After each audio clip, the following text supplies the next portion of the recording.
Dryaway, eco-friendly laundry drying system.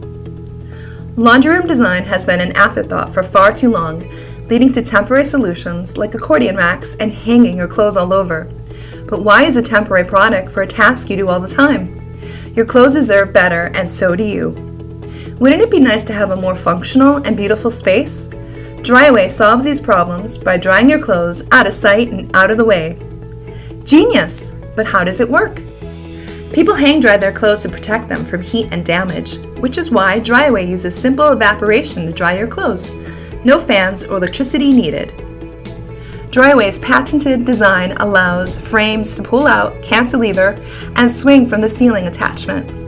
This is a subtle yet important function so that after you've loaded a frame at clothes, you can pull the adjacent frame to the side, creating a larger opening to push the clothes frame back in without the clothes bunching up. Dryaway comes in 2, 4, 6, or 8 frames with 6 different colors. Frames come finished and are paintable, but not stainable. Each frame has 5 drying rods, which are adjustable every 3.5 inches, along with a fixed drying rod to stabilize the frame. It's natural to think that clothes would have trouble drying while pushed in, with so many clothes in such a small space, but the spacing is similar to a traditional accordion-style drying rack. Clothes pushed in are guaranteed to dry at the same speed as they would on an accordion rack in the middle of that same room. The cabinet does not come with Dryaway, but the specifications to build the proper cabinet are available on the dryaway.net website. The cabinet should have an open front and no toe kick. Adding a door is not recommended since it will need to be open to allow clothes to dry.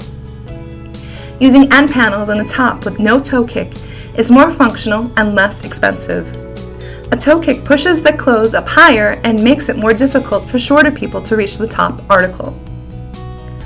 The 30-inch cabinet depth works great next to a deep washer and dryer or at the end of a cabinet run next to a wall. If needed, the wall can be used in place of an end panel to save space and money. The frames are 85 inches tall from the bottom of the frame to the mounting surface and work best mounted between a height of 90 to 96 inches. A drywall cove works well too with a solid 3/4 inch wood panel above the ceiling drywall to secure the mounting hardware for proper support. The efficiency of Dryaway is in the full height. Trying to make small frames to use above or below a counter generally doesn't work. Design what function first and finish second. Dryaway gets clothes out of sight and out of the way, making the laundry room neat and easy to use. For spec sheets and more information about installation, visit dryaway.net.